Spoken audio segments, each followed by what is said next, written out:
That patch of reeds over there, it's a great place to hide something. Kind of out of the way, being so close to the water. Nothing. Just a hunch. The hunch passes, leaving you there, by the old boy bobbing in the water. Time to go.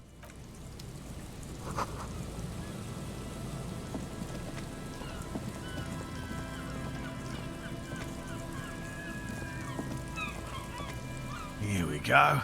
Nice and easy. No way out, little guys.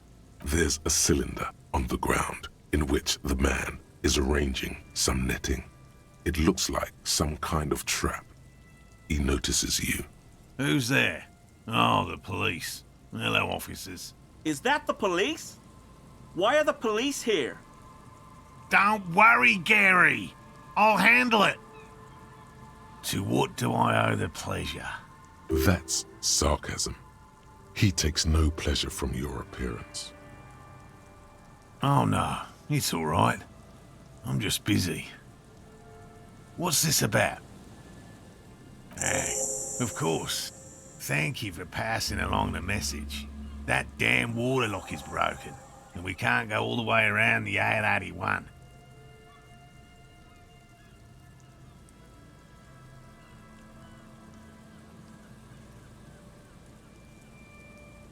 You broke the water lock with a motor carriage? But there was a billboard in the canal. Not a vehicle. It said Samaran Butter.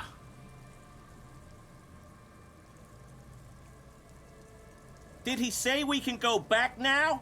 Yes, Gary. We can go soon. If you see Lena, tell her I won't be long. Sir, your wife is waiting for you. I just have to do one more round. See if the phasmid has taken the bait. Then we're going. His hands are large and weather-worn, but also used to delicate, precise work. For all his passion, this man is diligent and patient. You could learn things from him. Well, first of all, it's damn difficult to find, which is why we've been knee-deep in the reeds laying traps for it. Good question. Being a phasmid of the order Phantasmodea, a ghost insect, it disguises itself as plant matter. In this case, the reeds. Awful lot of reeds around, aren't there? And I suspect it may have also developed other specialised techniques to protect itself from predators, or scientists in our present case. It's my hypothesis that it has evolved certain electrochemical defences that allow it to interfere with animal perception, impeding pattern recognition, confusing the visual cortex. But I cannot describe how these defences work, much less how they evolved, without studying a live specimen. Yes, it makes perfect sense. You're beginning to suspect there's something paranatural about this phasmid. I'm expecting it to be quite giant. One known species of phasmid, called the Megaphasmodea zoensis, is about the size of a grown man's forearm. So, typical rookie assumption. Insects are much more sophisticated creatures than those unversed in zoology give them credit for. Even simply catching a glimpse of the Insulindian phasmid would be the apex of my, of any, cryptozoologist's career. But to study it and its defences, find out how it stayed hidden so long.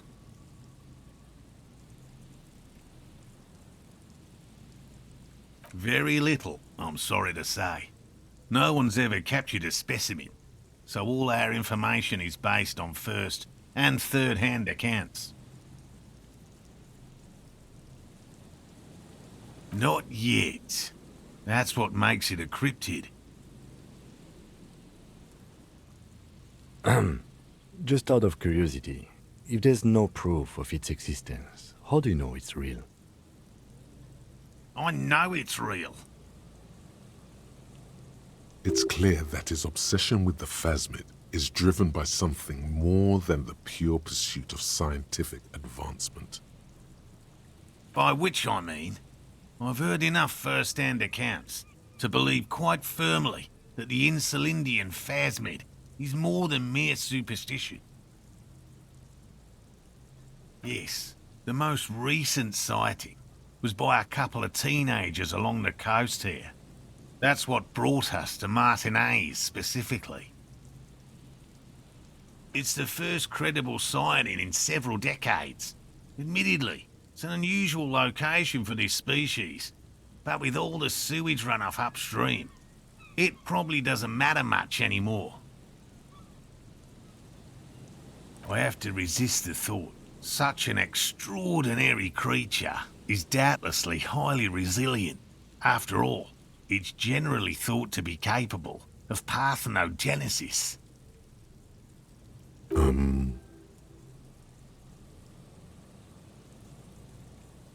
Yes, the females don't need males to reproduce. Makes it easier for a species to survive in adverse conditions. Yes, the Insulindian phasmid is a very clever insect. That's why it's so damn difficult to catch. But as a scientist, I'll try my best to remain dispassionate. Well, they may not look impressive, but Lena designed them quite cleverly, so I'm sure they'll do the trick. Yes, simple. Attracted by the locusts, the phasmid crawls down the funnel and, having eaten its fill, can't get back out. At least, that's the intention. The net isn't a perfect solution, but we didn't want to use anything that might damage the specimen's delicate exoskeleton. Locusts. Nearly all known phasmids are herbivores, of course, but we've hypothesized that the Insulindian phasmid might occasionally prey on other insects. Inside the traps, a number of locusts crawl and tumble over one another in a tiny, chittering swarm. A meat-eating stick insect? Does it pretend to be the reeds as part of its ambush behavior? This seems unlikely. Thank you for your opinion. We have also included plant material in the traps to satiate your skepticism. They'll work, I assure you. The predatory hypothesis, using locusts as bait, accounts for the failure of previous efforts by other teams, which use plants. We have given this some thought. The traps do seem to be deftly and thoughtfully constructed. It's clear the cryptozoologist's wife knows what she's doing. Yes, what? And I'm eager to return to her, I assure you. But I can't leave before we've finished with these traps. My wife understands that just as well as anyone. Come on, Morrell. We've been soaking out here for days. It's time to go back. And leave the traps? Absolutely not. I won't let Lena down. Come on, she wants us back. I'm soaked up to my nuts over here. We'll both catch reed crabs if we don't dry out soon. Won't let Lena down? Sounds like the cryptozoologist's wife shares a special connection to the phasmid somehow.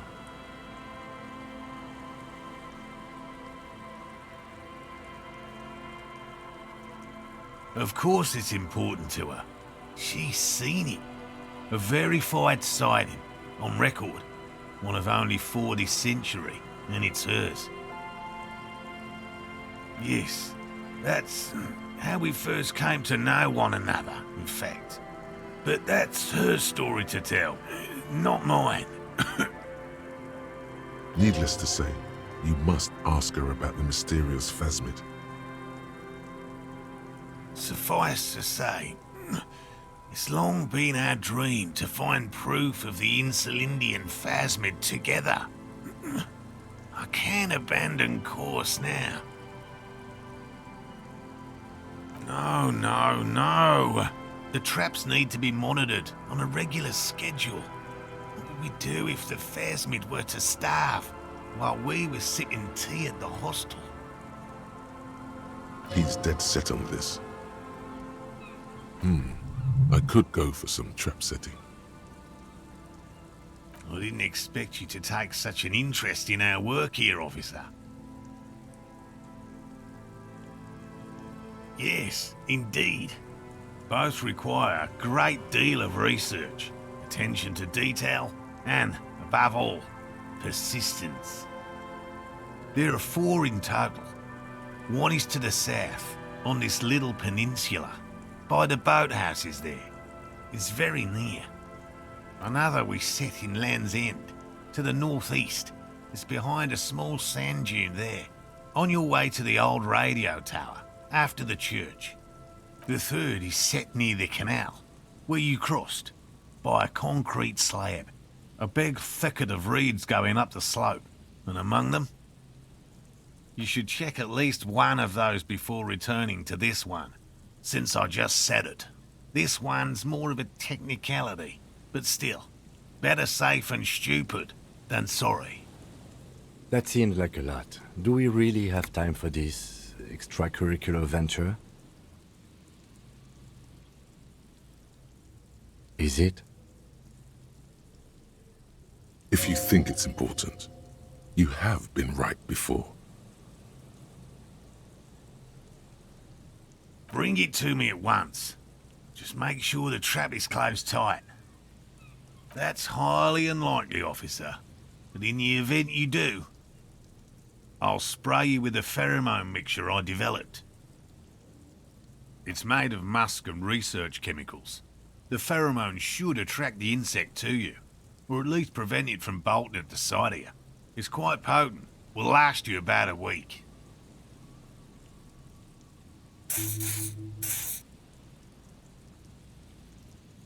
I hope you're not buying this. It dispenses it without letting you touch the canister, so it would be precious like holy water.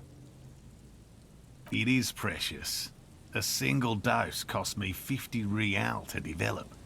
Not that I expect you to understand self-financing one's own research. Right, which means you two can pack up and go back to the whirling. Whatever he thinks about this detour, it's clear that these men are exhausted and in need of assistance. Finally, someone's talking sense. Thank you for your help. Gary and I will start breaking down camp. If you have any more questions, now's the time to ask. We'll be gone once you get to it. If it's more cryptid-related business you want to discuss, you'll have time for that later too. But what if the information is vital? On the hunt. I've just always liked animals and puzzles. Searching for cryptids is a bit of both. It's not child's play, just because I have to traipse through the mud every so often. Real. I know you think one is a respectable profession, while the other is superstition. Everyone does.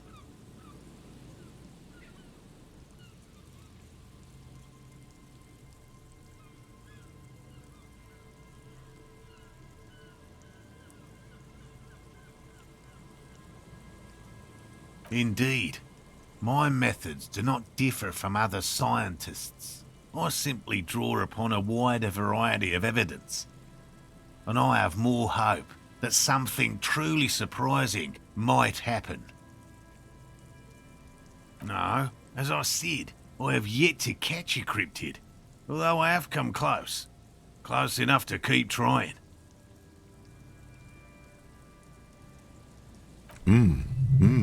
Interesting. Something for later, this close call. Everything from forgotten regional lore to newspaper accounts, like the one that brought us here, to look for the phasmid. I keep a very open mind. He's interested in things that people believe that scientists don't. Most establishment scientists only care about reputation and remuneration, not real research, and certainly not the truth. They're a cowardly lot, and both the field and basement archives can be dangerous places. No, very few cryptids are ever discovered, and not for a lack of trying. To stay hidden is a cryptid's primary quality. It's even in the name, cryptid. Of the list of cryptids kept by the Criptozoological Society of Chemney, which is 4,082 items long, about 2,000 have been confirmed as hoaxes. 2 are categorized as confirmed discoveries. The rest are in differing stages of discovery, refutation, and data collection. Yes, the Chateau Quan forest pygmy, who turned out to be an extinct species of primate, and a cave salamander from Grad, who is, honestly, quite unremarkable. It's in a zoo somewhere. We cryptozoologists are brutally honest with ourselves, more so even than the public. With cryptids, most cryptids are hoaxes or they are never found. That does not mean we should stop searching. Indeed. If our expedition is successful, every paper in the world will report on it. From Revachol to Duchantu. It will be a zoological miracle. He has clearly done his math on this. There is no surprising him or swaying his opinion. Yes? All right. What cryptids precisely? I usually discuss these things with specialists, so I don't know what. We would have to discuss. He wants to say, but decides against it. Since you've offered to help, you need to ask him about specific cryptids. Cryptids you've heard about from Lena or his friend Gary. He won't just talk. A willow person. It's a long story. One non-specialist would find rather dull. Willow people? Not at all. They're not people, really. Some argue they aren't really animals, as they seem to have evolved directly from trees. They're very, very thin, almost flat in fact, and can camouflage themselves easily, wrapping themselves around trees and blending in with the tree bark. In that way, they're not too dissimilar from the phasmid we're looking for here. You probably have. Gary and I painted an entire grove's worth of trees in slow-drying paint. It was a bright lavender colour. I was hoping one of the willow people would get paint on it and not be able to camouflage itself. After waiting in hiding for hours, I saw a figure slip from one of the trees, a lavender shadow dashing through the grove. I chased it with a net. Not very elegant. You can't be elegant in the field. And, well, it was faster than me. A lavender shadow. I know you think we were snacking on funny mushrooms. It's easier to mock someone than to admit that the world might be more interesting than you've imagined. Furthermore, I'm not saying it was a confirmed sighting. I'm painfully aware of what goes into verifying such things. There is a serious possibility that I saw a squirrel or a trick of the light. I am my own harshest critic. He makes it a real point here to sound falsifiable. Confirmed. It's 100% verified and meets all the standards of an authentic cryptid sighting. Formerly the most dangerous, yes. But do you know the most dangerous living cryptid? The most dangerous cryptid is a carnivorous ruminant, known colloquially as the dread moose. Yes, the dread moose subsists entirely on flesh. It has even been known to dig up fresh graves in search of sustenance. Human remains have been found deep in the forest, torn apart, then trampled into the mulch by large hooves. Infer from that what you will. Just like an ordinary ardent moose. You can't. That's what makes it so dreadful and hard to identify. A moose that looks like any other moose. What's going on here? He's kidding, right? The bodies found in the forest are just one piece of physical evidence. There's more. The recent surge in the moose population has hidden carnivores. The dread moose are effectively removing competition for both themselves and their evolutionary cousins. Moose are already being hunted for sport. Can you imagine what would happen if they came to be viewed as predators? The carnivorous moose are a very young species, the result of a genetic mutation that fared well in the process of natural selection. It makes sense that such a majestic animal with natural weapons, antlers, would come to rule the forest. The only strange thing is that it took so long. One slaughterhouse at the outskirts of the woods in Vasa reported that its staff kept seeing moose in the distance.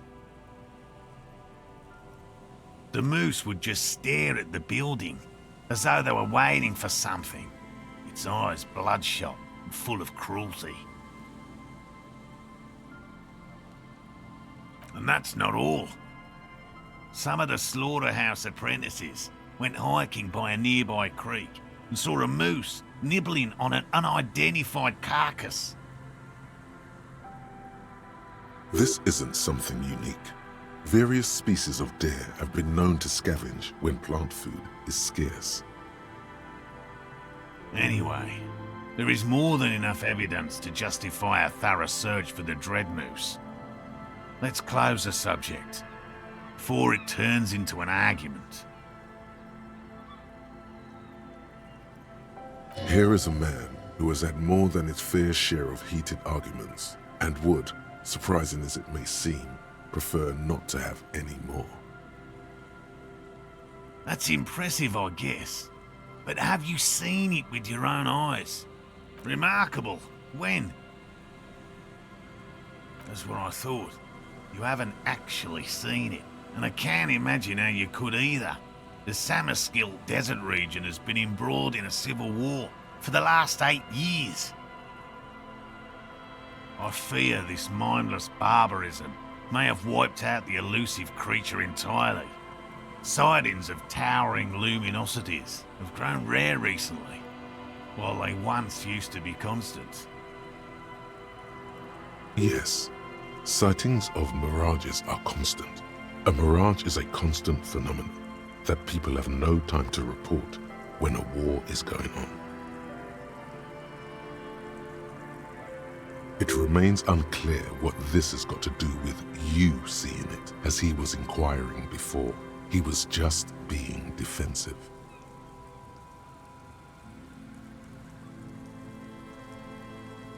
No offense, officer, but I'm not much of a pedagogue. I don't know what I would have done if Lena hadn't persuaded me to go back to field research. You should ask her if you want interesting stories. Me? I'm not a people person, unless you haven't noticed. By all means.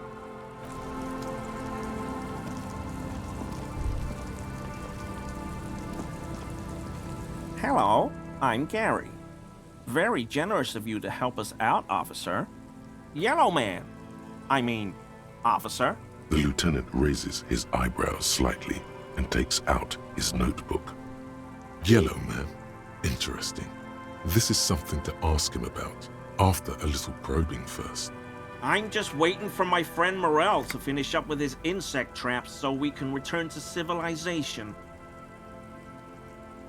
I like nature, just not this bloody coast. It's mostly drunks and degenerates that come here.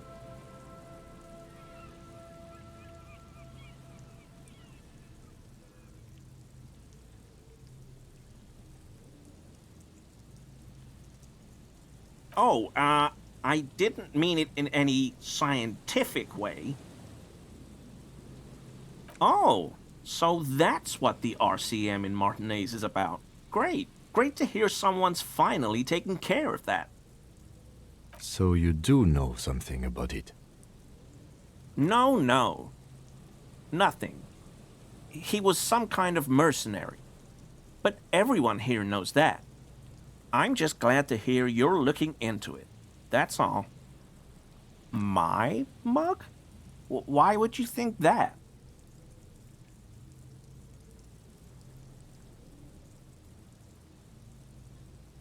I may have had a similar looking mug in the past. That's all. Okay, I admit it. I threw the mug away in the trash container behind the hostel. I know I shouldn't have, and I am very sorry, officer. You're not going to find me, are you?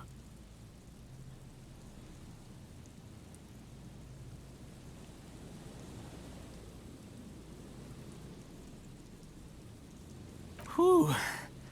Thank you. You won't regret this. I won't use another man's property to dump my garbage ever again. I don't know what got into me, really. Work has been stressful lately. Damn Koiko's price dumping us out of competition. What did you do, Gary? Nothing. Just answering some questions. Helping out the law. I know a guy who works with the trash collection services. CS Municipal. He gave me a master key for the trash containers of Martinez, so I can use the Whirling's trash compactor to store my own stuff. Garbage disposal is expensive as hell. The damn Hemians run it like a mob. I'm sorry, okay? I thought I could cut costs. I shouldn't have. I shouldn't have disgraced myself. Disgraced? No need for the histrionic, sir. It was, after all, just a trash container. He studies his reaction. Gary doesn't answer. Officer, please. Let me explain. I was only cleaning up. I live right across the yard from where he was hanged, and I saw him stripped naked. All the clothes lying around in the yard, smelling. People are animals, you know? Then I came out to clean up the rags because no one else would. I put them into the Whirling's trash, along with a broken mug, admittedly. Okay. I was coming to throw the mug away, and, well, I threw the mug there and the clothes too. Right. It was just civic duty. Exactly. That's exactly what it was. Civic duty. As he shifts uncomfortably, a series of clicks, like the clinking of glass beads against one another as they roll across a hardwood floor. You've heard this sound before, but where? What sound? Really? There's lots of weird stuff out here in the reeds, though. Insects, trash. Could be the wind shifting some garbage nearby. The sound you heard was not the sound of something easily abandoned. Armor? No. I mean, yes. Of course. I know he was wearing armor, but I don't know anything about it. I hope I could help your investigation, in my small way.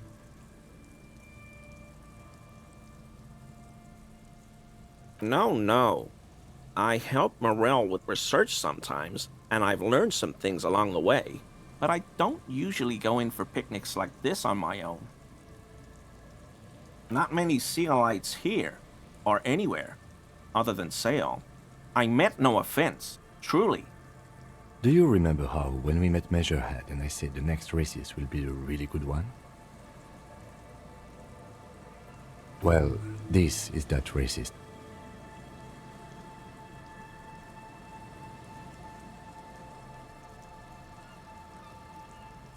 Hey, man, all I meant was there are not many Sealites around here. I'm just stating a fact. No problem at all. Not many. Do you remember? Well, this is that racist. Hey, man, all I meant was there are not many. Oh, yes, of course he is. I was just speaking about his connections. Let's change the subject, okay? Is he? He's looking comfortable enough. Maybe it was just beads. Sounded like beads. But what kind of beads might a man like Gary be hiding beneath his clothes? I don't pray, officer. Faith in non-existent helpers is a sign of weakness, not for proper Revicolian men such as ourselves.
Hear that?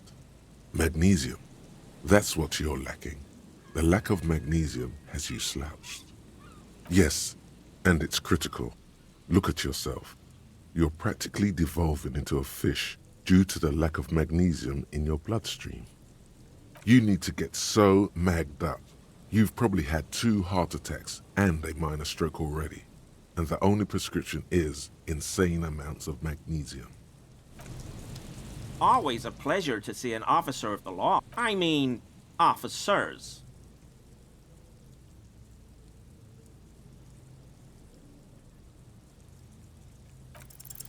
That shirt looks very uncomfortable on him. Look at the buttons, barely keeping that thing together, as if something is ready to rip out from underneath. Yes, like a piece of ceramic armor, for example. One that makes a clicking sound when the plates meet each other, resembling pearls or marbles, stolen from the corpse in the yard near where he lives. I knew you'd figure it out, officer. I'm sorry I didn't tell you at once. I was ashamed of what I did, and I didn't want you to know. This shame is surprisingly sincere. Gary, what's going on? Later, Morrell. I've got apologizing to do. No, you've got explaining to do.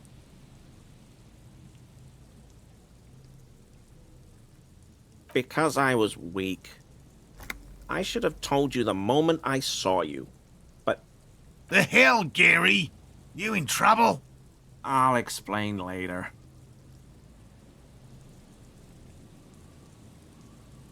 He sighs again, hangs his head, and unbuttons his shirt fully.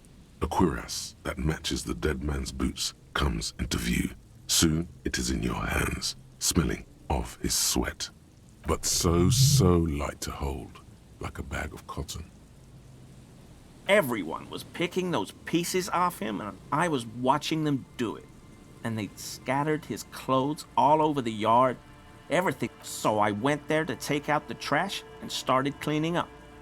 All those rags on the ground, him swinging up there, and I had a lapse of honor, sir. I thought, he's a foreigner. They all say he wasn't from here. Only the cuirass was left, so I stripped it off him. It was early in the morning. No one saw me. I took it with me. It was a mistake. Had I known it'd give you guys trouble, I wouldn't have... Fuck. It's okay. It was a loose end, and you are tying it up now. I'm so fucking sorry I called you Yellow Man. Sealite officers commanded the suzerain's navy. Most of them sided with the king when... They were thoroughly conservative men, he realizes suddenly. It's difficult to say what the lieutenant thinks of this historic apology. His face does not belie emotions. I always thought it was the Union. Some Union hardasses lynched him because of the strike. But almost everyone in town knows that. I wish I could tell you more. Yes, absolutely. I will never do anything like this again.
There's a trap in the reeds at your feet. Looks like the same one you saw Morrell set before. Same mesh, same wiring. The reeds shake sadly in the coastal breeze, weighed down by rain. They seem to be waiting for something. The wind picks up here, near the cape's end, surrounding the narrow strip of land from 3 cardinal directions. It's cold for this time of year. Locusts are crawling around in the trap, confused but uneaten. You see no carnivorous reed phasmid gorging on them. Big surprise. Anyway, 1 down, 3 to go.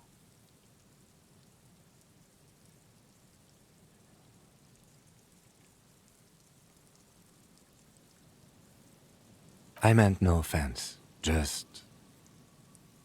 The reeds shake sadly in the coastal breeze, weighed down by rain. The wind picks up here, near the Cape's end, surround.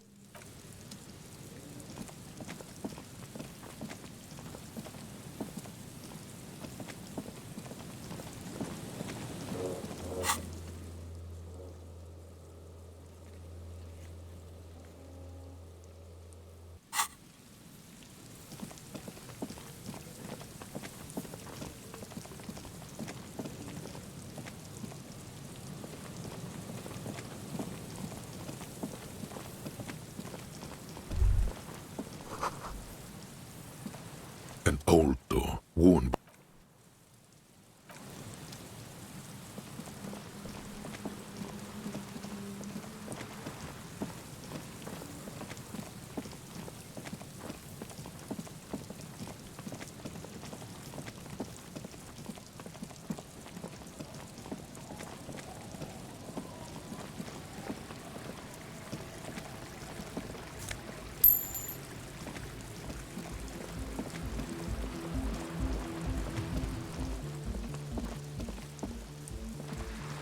the shaggy-haired girl, Neil. So you talked to my associates, right? Are you going to help us? Great. Let us know if there's any progress, will ya? Oh, that. You're not going to believe me. There's no point. She's less prone to blurting out "crab man" than the others. Okay. I went in and I saw a woman next to one of those machines there. Noid calls it a mainframe.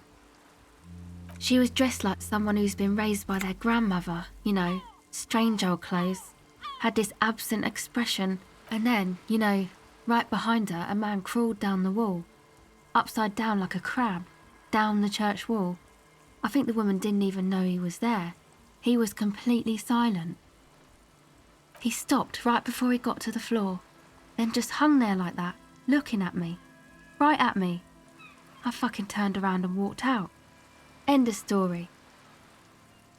Like a crab, you say? You saw him? Does it mean that you went in there? Did you see the other spooker, the one in Grandma's clothes? That's odd. You should search her machine. Maybe it says where she went. My associates? I haven't got much to say about them. Of course I do.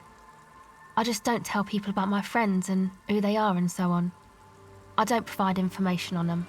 To the cops. Me? I'm a silver bird. Don't know what makes you think it'll be any different later, but...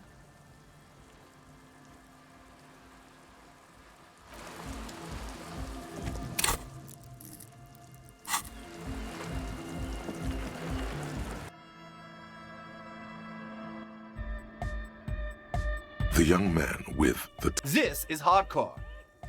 It's hardcore! Skibbity, skibbity. Huh? I see you're here again. Hi again. So, how are things going? He's a quiet man, mostly communicates through music, and by being a master of ceremonies. You know, a host, a declaimer of slogans. He's a performer, gets the... Well, he's just kinda here. I don't really know how to communicate with him. Yeah, sometimes, when I stumble and find my way into his centre, you have to hear a lot of hardcore to the mega first though. The man smiles mysteriously, choosing to let the beat speak for itself. I get it. He's a puzzle. And? What happened? Oh man! Who is he? What did you think?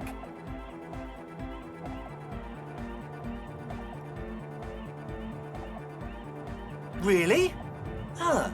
Interesting. What's he doing in the church? No matter. Is he gonna be a problem? Yeah. Noid is right. Let's get back to the point. What are we gonna do about him? These guys will never catch him. You will never catch him. There's nothing to do.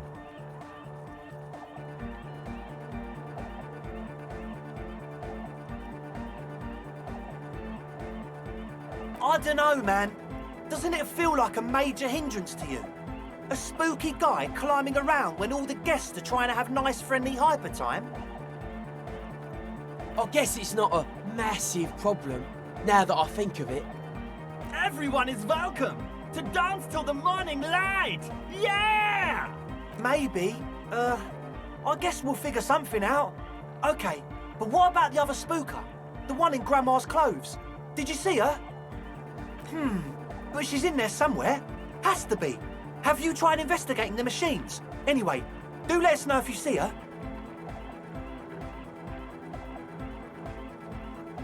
As always...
Hi again. So, how are things going? Nothing jumps out to you. Nothing out of... How about you get out and breathe? The air in the tent is too thick for you to think clearly. As always...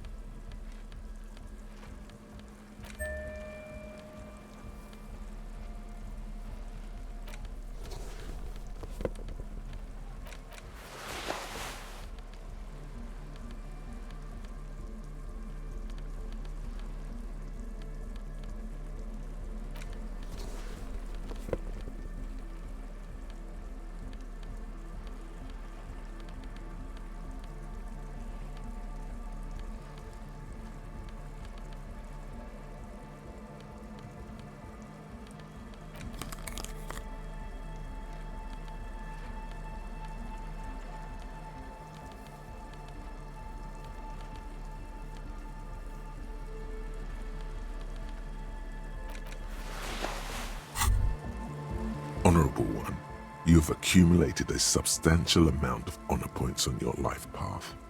You are a man most virtuous. Of course there were honor points. Did you think no one was paying attention to all of your honorable deeds, Honorable One?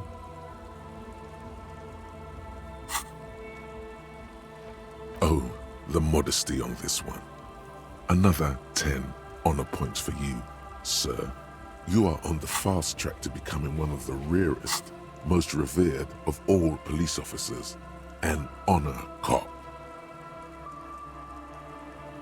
Living in the name of virtue and doing noble deeds while expecting nothing in return is not archaic. How can you even think that? Selflessness forms the basis for the warrior code, an ageless code, as fit for nomadic Ilmaran tribes traversing the vast Red Plateau in Provincia Gordi, as it is for your neighborhood postman.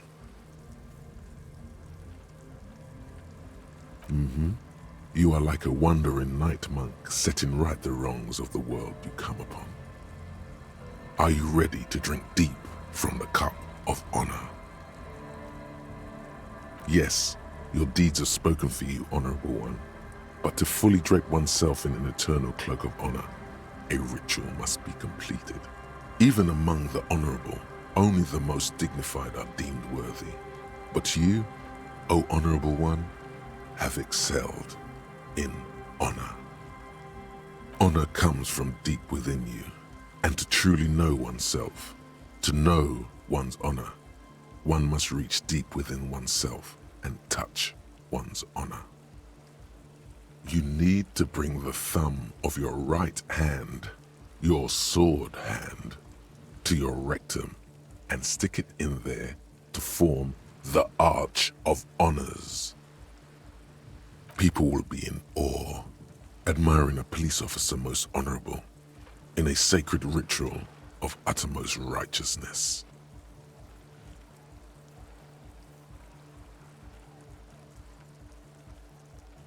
Most dishonorable are those who have known honor, carried honor in their hearts, and then disowned honor. They are the honor fallen. You brought much shame on your family today. Your name will forever be tarnished by this most shameful of deeds. Be forever banished, shameful one.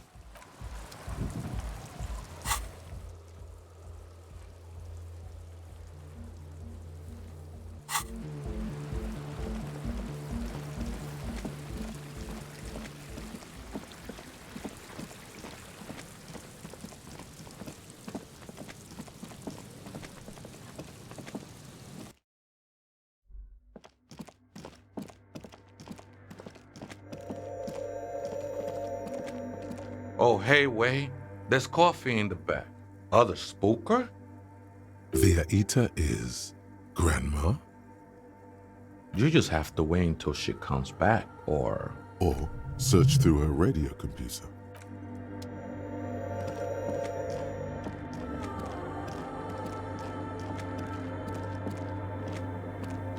A machine stand, the lieutenant doesn't say anything, but you can sense that he...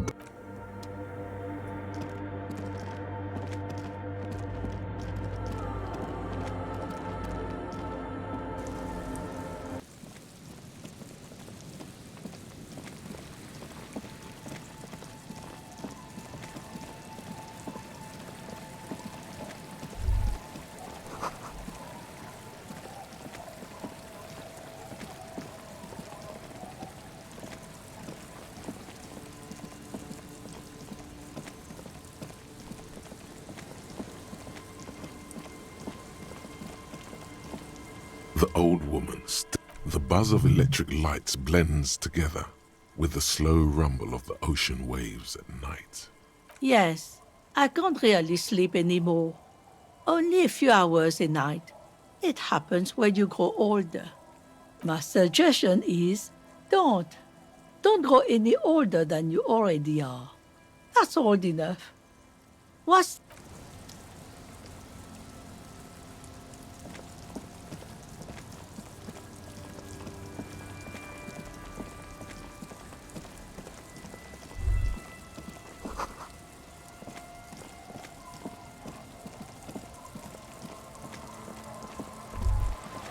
This is it, the scene of the party, the fire pit. Cigarettes and empty bottles all evidence it. Not as such. I'm talking about what came after the party scene. Looks like they were here a while, judging from all the bottles. The sunken motor carriage provided them a focal point, like a goose ice sculpture or a chocolate fountain. Looks like it.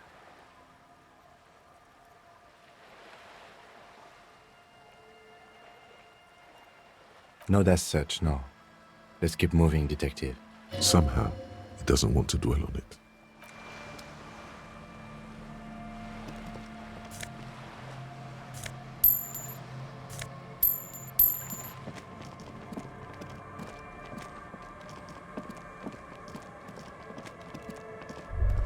A familiar apparatus lies among the reeds, another one of Morrell's traps, weighed down by stones to keep it in place. The reeds bend forlornly toward the water. Some tufts have been crushed. The broken stalks sickly pale against the darkness. In the east, the city center hums to you. The constant, distant song, louder on this part of the coast, nearer somehow, and there's that cold again, always the cold. This trap is also full of panicked locusts, no sign of any cryptozoological beast inside. Another empty trap.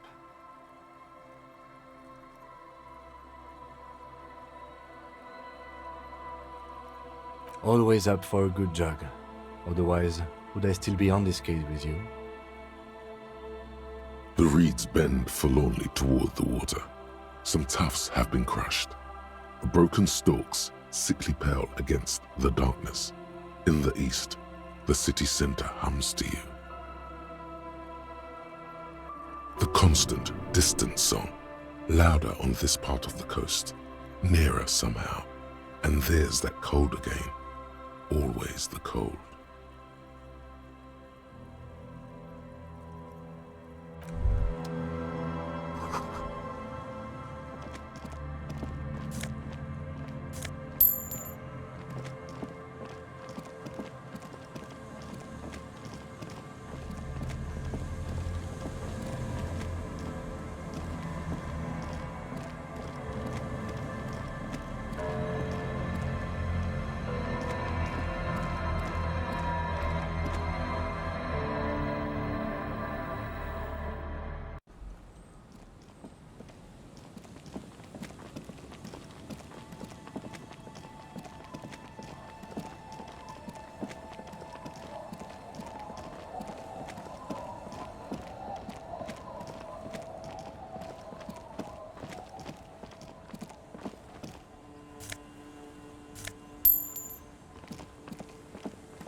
A drop in temperature, an easy flow of air, an empty street, before you, a thoroughfare unjammed with lorries.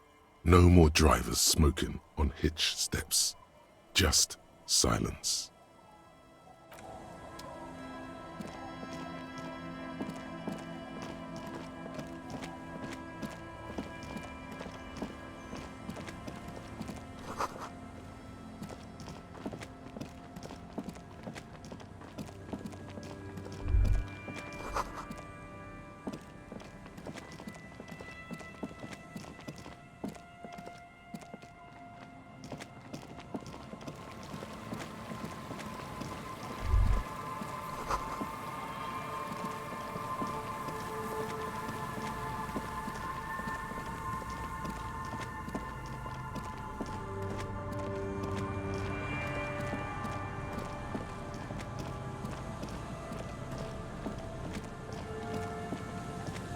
This trap's not too hard to behind you. The ruins of a residential building rise over the reeds, shielding them from the wind. The reeds rustle confidently. Nothing but locusts in this trap as well. Definitely no cryptozoological monstrosity. Empty as all of them. One more of these and we're done. Of course. Noted.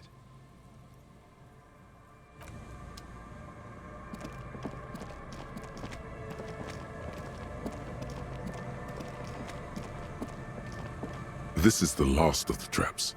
The one Morrell just set. Checking it over, he said, is just a technicality. The reeds hiss and shake in the darkness that has settled over the abandoned camp. It's good the cryptozoologists left. This isn't a very cozy place to stay night after night. The later it gets, the colder. Remnants of the camp can still be seen in the sand.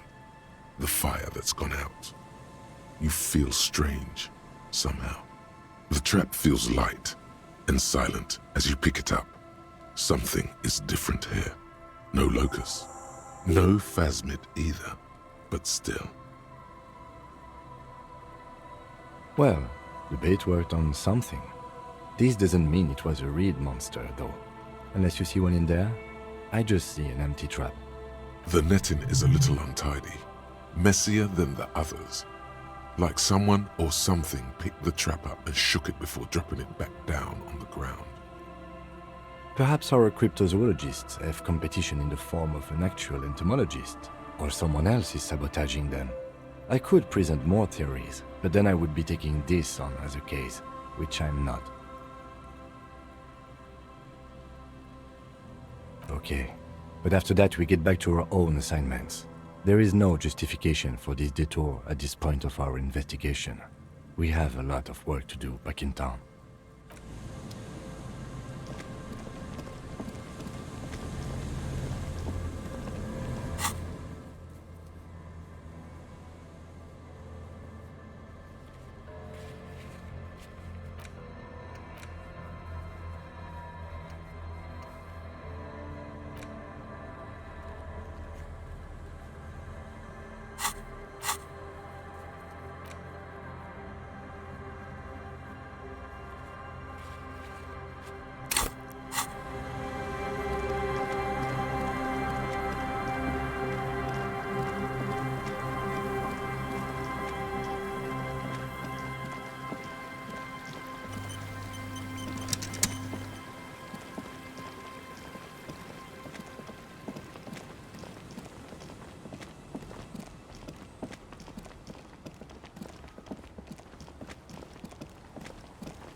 Can I help you? What is this thing? What, the interior decorating kind? You know, I'm sorry. This is actually a nice bird. A competent piece of taxidermy. I can fix it to the plaque and have a new bird in the establishment, I guess. So, I don't know. Thank you. I'm gonna go with thank you. People just don't know how to accept gifts, especially taxidermy. He likes it. He likes the bird. It solves his broken bird problem. I feel good about our work here today. It's all about the little things, like bringing people random stuffed animals. It's not actually about that, but he liked it.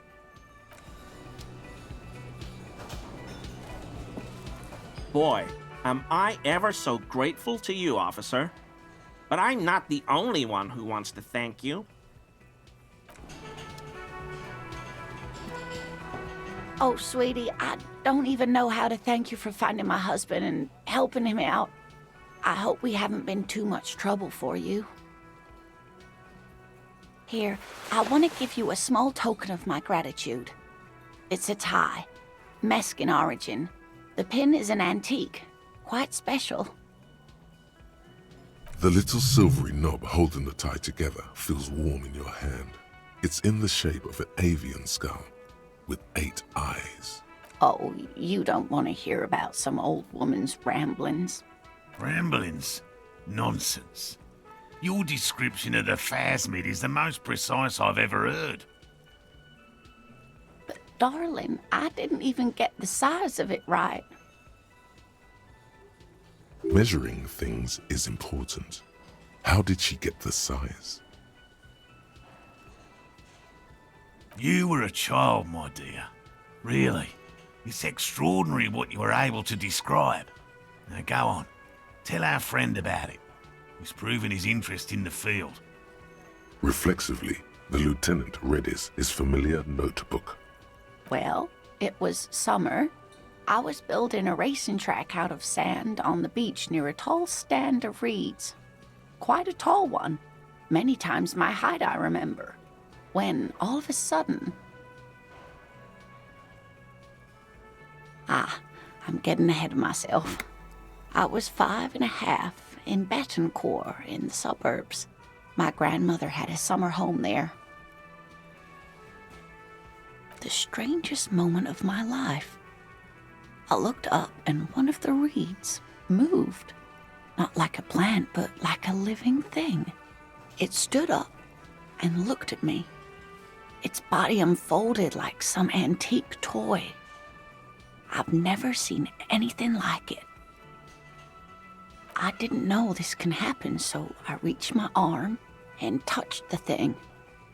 It felt just like a stalk of reed, but it moved, swaying, towering above me. After a while, 20 seconds, a minute maybe, it left, went into the reeds. I tried, but I was only a child. There was mud and high water. I couldn't see it anymore. I was just standing there knee-deep in mud, looking around me. Where did you go? Don't go.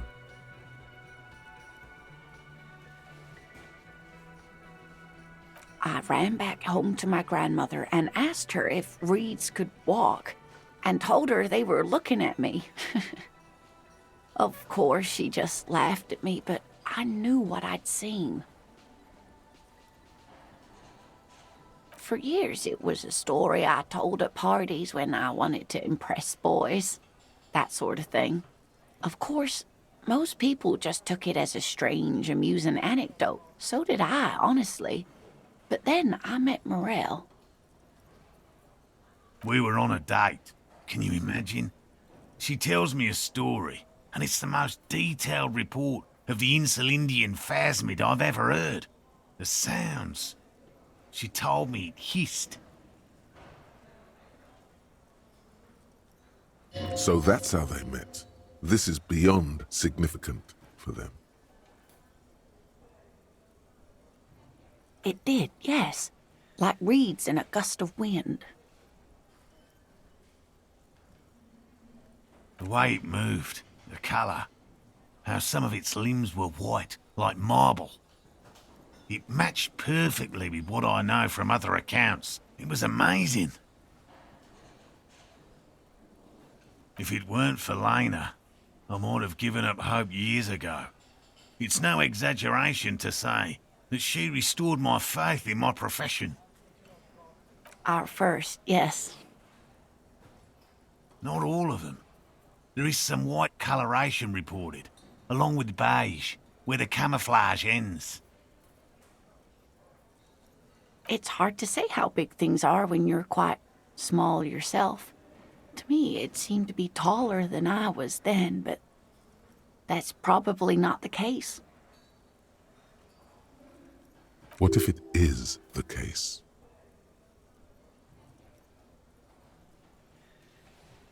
How could she? Who imagines this? She didn't know about the phasmid. This is the main thing here, what makes it a confirmed sighting.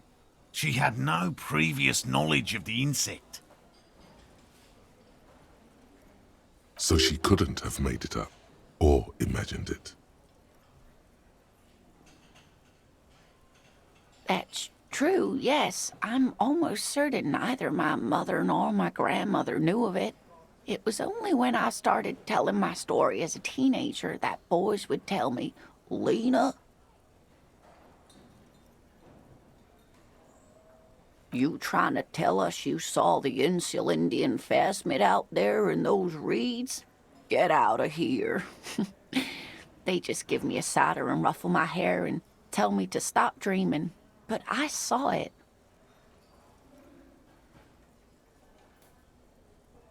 I thought it was a wonderful story, man. But I don't believe it. A child left unattended on a warm day. Children make up stories and then end up believing them. You're welcome, sweetie. I do appreciate the chance to relive it whenever I get one. It was just such an impossibly sunshiny day. So warm. And she could get up and walk right into the reeds on her own, into the mud, anywhere.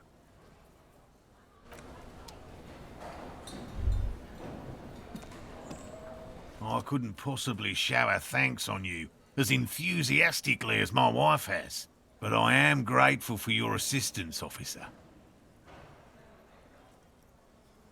He tries to play it cool, remain professorial, but inside, this man is itching for some news on those traps. Hell no. I had no idea. And I'm still cross with him, to be honest. It's not like him. He's got his quirks, but dishonesty, disloyalty are not one of them. Thanks. He's still glad his friend stood up for him. Good. Okay. And? Completely empty? No locusts? No phasmid either? That's not ideal, but I definitely left that one stocked. Right? Of course, more clever.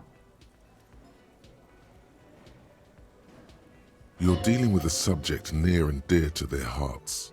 It might behove you to tread lightly. Yes, the Phantasmadeia picked off the locusts and escaped. This is good news, though we'll have to reconsider the design of the traps, make them more secure. Another trip to the reeds. Of course we have. Wait, Morrell. He may have a point. We have an obligation to rule out other hypotheses. You're right, dear. It's a fair point. But what other explanation could there be? Pardon me. This is a big deal for us. You've helped us twice now, and brought some great news too. My gratitude, and the gratitude of the Société Criptozoologique de Ravachol, is yours. Heartfelt gratitude. But does it feel like closure? What really happened? Some kind of foul play might be afoot. Theft?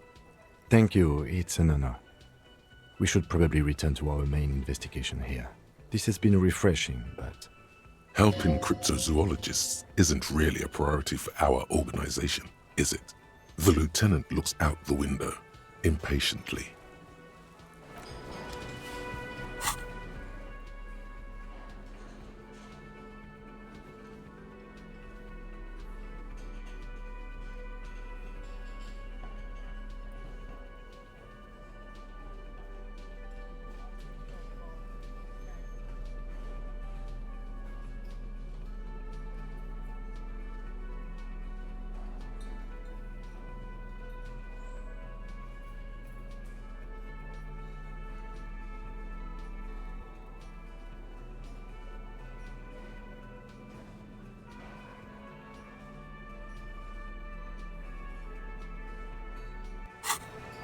Hello. Lena and I were just discussing the design of the new trap. Consider the way the empty trap was disturbed, as though shaken. Most likely the hands of a young person. Hands small enough to fit inside the trap, too. You should ask the red-headed boy, Kuno. A little hooligan. But what would a child want with bugs? Oh, my dear Morrell. You've been an old man for too long. Kids love to torment insects almost as much as they love to torment old folks. Delinquents, my favorite. Oh, you've been such a dear to us. Please, let us know whatever you turn up. I have a feeling we're getting so close. Well, I see you've got all the help you need. I'll see you tonight at my place. Let's play suzerainty, but no more field trips for me. After this is your last chance to talk to Gary. Really, Gary? We're getting somewhere here. I'd love to play suzerainty, but... Lena, I'm sorry, but you're not getting anywhere. It was some kids. I know the little mutants around here. Leave anything out in the open and they'll steal it, even if it's bugs. Morrell, it's been fun, really, but I need a bath and I have deliveries to handle. When this tea is done, I gotta run. No need to apologise, Geary. You'd be more than helpful. We'll have to take a rain check on that game of Sue's Rainty today, though.